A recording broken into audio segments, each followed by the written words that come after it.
ಸರ್ಕಾರ ಬಡ ಮಕ್ಕಳ ಅನುಕೂಲಕ್ಕಾಗಿ ಕೋಟ್ಯಾಂತರ ರೂಪಾಯಿ ಖರ್ಚು ಮಾಡಿ ಹಾಸ್ಟೆಲ್ಗಳನ್ನು ನಿರ್ಮಾಣ ಮಾಡುತ್ತೆ. ಹಾಸ್ಟೆಲ್ಗಳನ್ನು ನಿರ್ಮಾಣ ಮಾಡಿದ ನಂತರ ಅಲ್ಲಿರ್ತಕ್ಕಂತಹ ಮೂಲಭೂತ ಸೌಕರ್ಯ ಇರ್ಬೋದು, ಜೊತೆಗೆ ಊಟ, ಅಲ್ಲಿರ್ತಕ್ಕಂಥ ವಿದ್ಯಾರ್ಥಿಗಳು ಹೇಗಿದ್ದಾರೆ ಅನ್ನೋದನ್ನು ಯಾರೂ ಕೂಡ ತಿರುಗಿ ನೋಡಲ್ಲ. ಈಗ ಅದಕ್ಕೆ ಒಂದು ಬೆಸ್ಟ್ ಎಕ್ಸಾಂಪಲ್ ಅಂದರೆ ಕೊಪ್ಪಳ ತಾಲೂಕಿನ ದದೇಗಲ್ ಬಳಿ ಇರತಕ್ಕಂತಹ ಒಂದು ಡಾಕ್ಟರ್ BR ಅಂಬೇಡ್ಕರ್ ವಸತಿ ನಿಲಯ ಕಟ್ಟಡ 2 ಏನಿದೆ, ಈಗ ಅದು ಸಂಪೂರ್ಣವಾಗಿ ಅಲ್ಲಿರ್ತಕ್ಕಂತಹ ವಿದ್ಯಾರ್ಥಿಗಳು ಈಗ ಕಂಗಾಲಾಗಿರ್ತಕ್ಕಂಥದ್ದು. ಪ್ರಮುಖ ಕಾರಣ ಏನಂದರೆ ಅಲ್ಲಿರ್ತಕ್ಕಂತಹ ವಿದ್ಯಾರ್ಥಿಗಳಿಗೆ ಈಗ ಸಮರ್ಪಕವಾದ ಊಟ ಸಿಗ್ತಿಲ್ಲ. ಜೊತೆಗೆ ಅಲ್ಲಿ ಸುಮಾರು 40ಕ್ಕೂ ಹೆಚ್ಚು ವಿದ್ಯಾರ್ಥಿಗಳು ಇರ್ತಕ್ಕಂಥದ್ದು.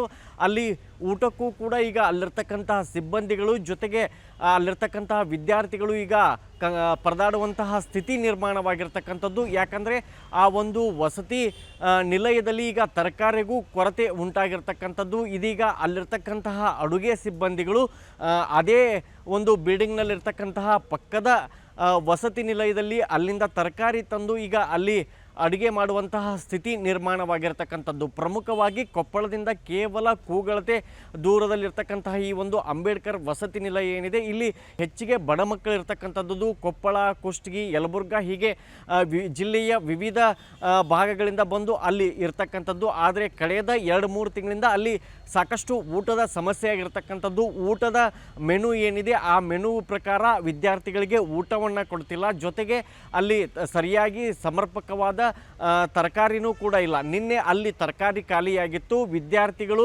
ಆಕ್ರೋಶವನ್ನು ಹೊರಹಾಕಿದ ಬಳಿಕ ಈಗ ಈ ಒಂದು ಅಂಬೇಡ್ಕರ್ ವಸತಿ ನಿಲಯ ಏನಿದೆ ಇದು ಸಮಾಜ ಕಲ್ಯಾಣ ಇಲಾಖೆಯ ವ್ಯಾಪ್ತಿಗೆ ಒಳಪಡುತ್ತೆ. ವಿದ್ಯಾರ್ಥಿಗಳು ಯಾವಾಗ ಊಟ ಇಲ್ಲ ಅನ್ನೋದು ಗೊತ್ತಾಗುತ್ತೋ ಆಗ ಸೀದಾ ಅವರು ಸಮಾಜ ಕಲ್ಯಾಣ ಇಲಾಖೆಯ ಅಧಿಕಾರಿಗಳಿಗೆ ಕರೆ ಮಾಡ್ತಾರೆ. ಆ ಅಧಿಕಾರಿಗಳು ಪಕ್ಕದ ವಸತಿ ನಿಲಯದಿಂದ ನೀವು ತರಕಾರಿ ತಂದು ಅವ್ರಿಗೆ ಅಡುಗೆ ಮಾಡಿಕೊಡಿ ಅಂತ ಹೇಳ್ತಾರೆ. ಇದರ ಜೊತೆಗೆ ಈಗ ಸಮಾಜ ಕಲ್ಯಾಣ ಇಲಾಖೆ ಸಚಿವರು ಜೊತೆಗೆ ಸರ್ಕಾರ ಈ ಒಂದು ವಸತಿ ನಿಲಯದ ಪರಿಸ್ಥಿತಿಯನ್ನು ಗಮನಿಸಲೇಬೇಕು. ಯಾಕಂದರೆ ಈ ಒಂದು ವಸತಿ ನಿಲಯಕ್ಕೆ ಕಳೆದ 3 ತಿಂಗಳಿಂದಲೂ ಕೂಡ ವಾರ್ಡನ್ ಬಂದಿಲ್ಲ.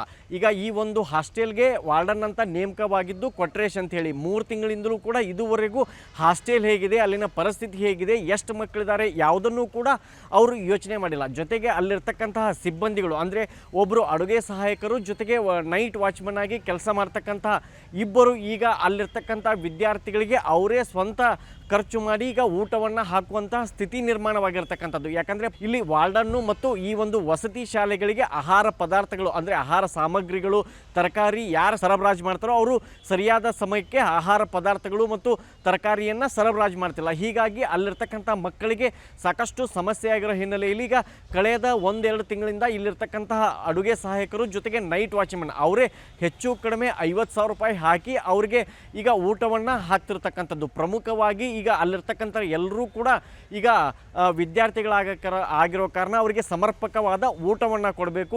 ಅಲ್ಲಿ ಪ್ರಮುಖವಾಗಿ ಈಗ ಊಟದ ಮೆನು ಏನಿರುತ್ತೆ ಅಂದರೆ ವಾರದಲ್ಲಿ 2 ದಿನ ಚಿಕನ್ ಕೊಡಬೇಕು, ಜೊತೆಗೆ ಮೊಟ್ಟೆಯನ್ನು ಕೊಡಬೇಕು. ಅದಕ್ಕೂ ಕೂಡ ಈಗ ಸಮಾಜ ಕಲ್ಯಾಣ ಇಲಾಖೆ ಅಧಿಕಾರಿಗಳ ಬಳಿ ಹಣ ಇಲ್ಲ ಅನ್ನೋ ಪ್ರಶ್ನೆ ಮೂಡಿರ್ತಕ್ಕಂಥದ್ದು. ಯಾಕಂದರೆ ಅಲ್ಲಿರ್ತಕ್ಕಂಥ ವಸತಿ ನಿಲಯದ ಸಿಬ್ಬಂದಿಗಳೇ ಖುದ್ದು ತಮ್ಮ ಕೈಯಿಂದ ಈಗ 50,000 ರೂಪಾಯಿ ಹಣವನ್ನು ಹಾಕಿದ್ದಾರೆ.